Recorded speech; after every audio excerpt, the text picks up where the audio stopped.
Hey guys, welcome back to Let's Play Ghost Trick. On this episode, we go back to the junkyard, again. Hopefully to save Lynn. Again. And here we are, everybody's assembled, including Lampy! This time we've got a real person to talk to, we don't need you at all. Old man Lampy.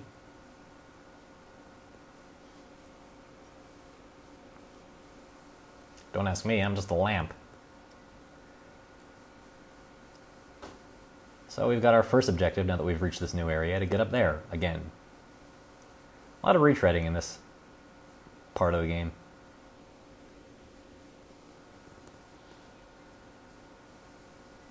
Oh man, Lynn is low tiered in this game.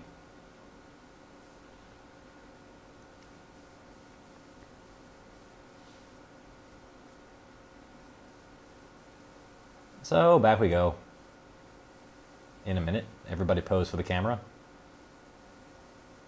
That's why his head of the division, his pose is much more involved. And of course, we didn't actually change anybody's fate. All we did was get out here. We didn't really do anything, but it's a nice checkpoint so that we don't have to go through the rigmarole of getting back on the phone again. And this should look really familiar. I believe this is the third time we've had to climb the junkyard. This game does have a lot of retreading, like your typical adventure game. Except you actually have to do all these tricks every time. The game is not good about giving you a shortcut unless something is actually changed in the scenery to prevent your previous route from being open. In the future, I'm going to try to cut these out, but I'll show this one just as a point of evidence. I will include a transition just so that it's obvious that you're missing some retreaded ground when I do that. But not necessary here because we're already back up at the top. So we can hop into this searchlight, one of the new changes to the scenery. We can turn it off, which we will do in a second. She's not going to do anything. We're the ones with the tricks. So again, nothing to do here. We can turn this off. It doesn't even attract the attention of the cops. You'd think that they would notice. And time is passing. We get to watch Cabanela dance around a little while. This is what I was trying to show previously. He has fantastic animation. And he's also our ride.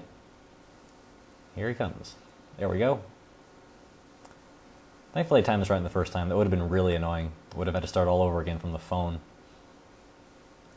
But as it is, here we are on the other side of this little parking lot, and there's our target. And there's his target.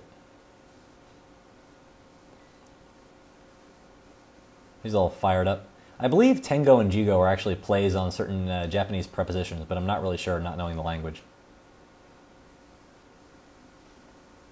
So in case the existence of these searchlights was enough of a clue, the first thing to do is turn this on, and there we go. Freaked him the heck out.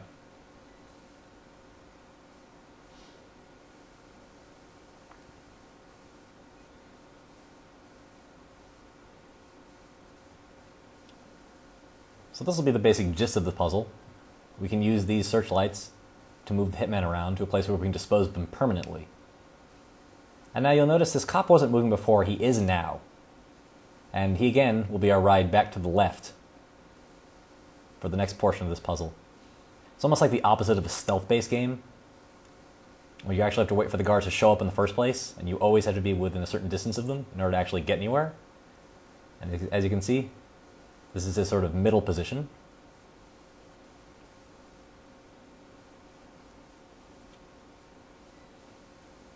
I don't really think next year is going to be an issue for this guy, assuming we solve this puzzle correctly. So the answer here is not actually to turn on the searchlight yet, and you'll understand why once we activate this next clue. Yeah, they didn't notice the searchlights coming on and off, but they noticed the police siren. Also, this searchlight clue informs us that if we keep more than 2 searchlights on at the same time, one of them will turn off, meaning if you turn that middle one on while the hitman is there, the first one we use actually turns back off again because this third one here is on. I tried to turn it off before, but as it turns out it resets when you try to start solving this puzzle. And now I've got nothing better to do than hang out with this cop for a while. This, by the way, is why I hate stealth-based games. I'm really bad at them. I'm a really impatient gamer. Thankfully, this is a puzzle game, and nobody would be stupid enough to put a stealth game in here. Not like, Chapter 9 or anything. Not really giving anything away there. Anyway, so we turn the second searchlight on, And, of course, that causes the hitman to move again because we also have the first one on. We can try to use this lever, but it doesn't actually activate anything right now. But it is a clue that we have to use this crane. Again, we can move around here for a while, but there's nothing actually to see or do, so I guess we have to approach this from a different angle. We can't turn that last searchlight on, as I said. We can only have 2 on at a time, which means we have to get over to the other side somehow and do something else. Let's check out what we have available to us. And this is unfortunate because, as it turns out, the cutscenes in this part of the game are very badly timed. You'll see what I mean as soon as this ends.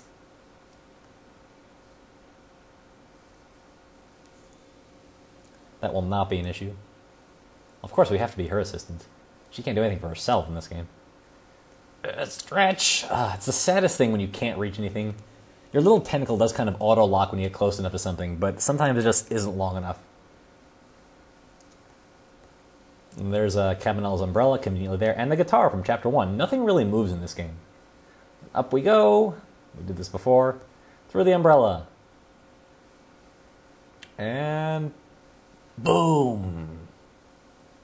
Yep, he's dead. So, they heard the scream, maybe, but not the sound of the gigantic box falling into the junkyard. They're still missing the corpse of the other guy.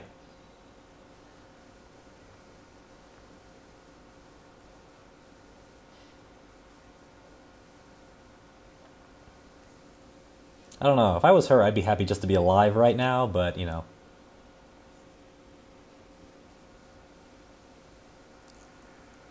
And only tonight. We've only got till morning. She better learn to stay alive on her own after that.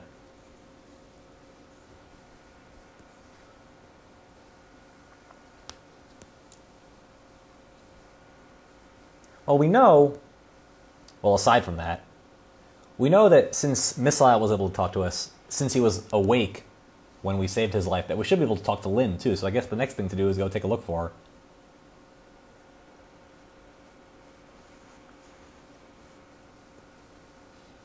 Alright, so now our path out of here is this umbrella. You can actually do this during the puzzle, too. It makes it unsolvable. You have to start all over again. And the rest is just getting back to the phone. So let's skip and head back to the superintendent's office. See if anything's changed. I decided to go back to the office where Lynn was being detained. With her changed fate, her story was sure to change too, and maybe that would lead us in some new direction.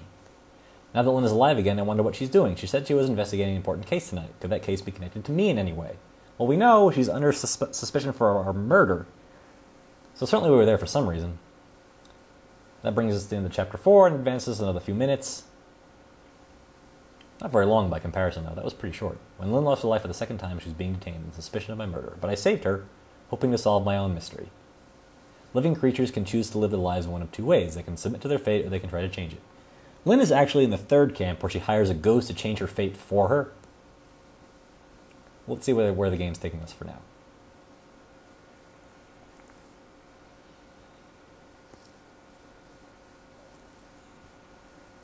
Oh man, we just saw her. We know exactly where she is, maybe.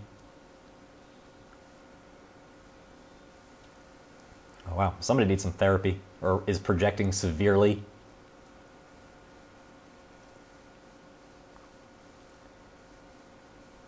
And where the heck did he go? When we saved Lynn's life, he was there interrogating her. How did he wander off this quickly?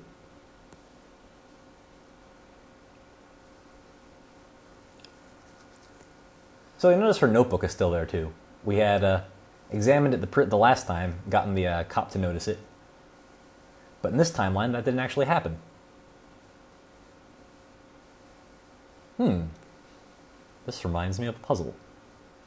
So now we can actually do something over on this side. We have to bring that cop back over here.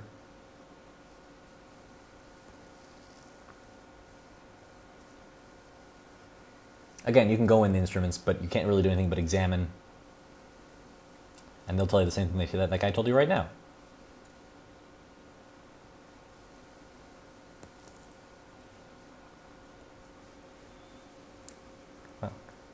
What is with these people? This is the 3rd married man we've met in this episode, in this game, counting Sergeant Pepper, and all of them are miserable. Every single person in this game is dead or a lamp. Pro tip, the yellow key is under the pigeon's butt. I think we learned that in the last chapter.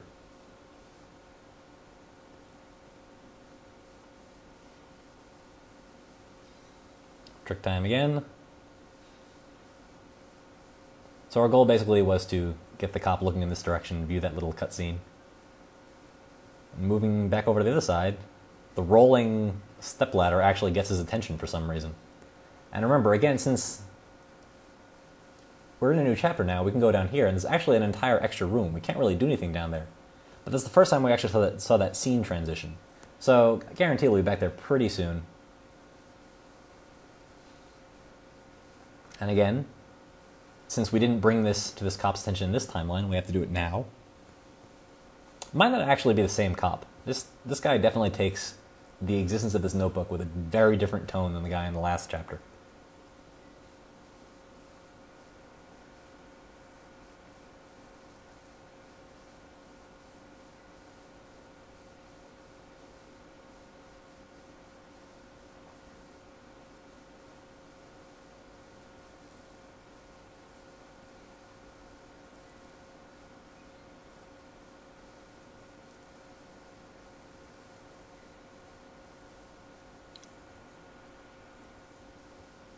I swear to God, there is some kind of creepy soap opera going on the background in this entire game, which is already a soap opera unto itself. Between the woman with the Sergeant Pepper's wife, and this guy with his fat wife, and the other guy whose wife left him, and this guy who's got a crush on Lynn. I guess the journal's for keeping track of all this junk. I haven't really been paying attention to it.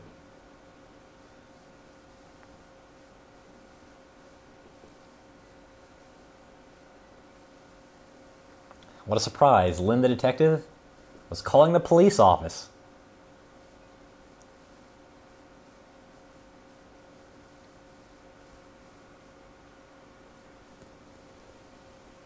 Well, that was a complete waste of time. But we got a new number. Currently marginally more useful than the chicken kitchen.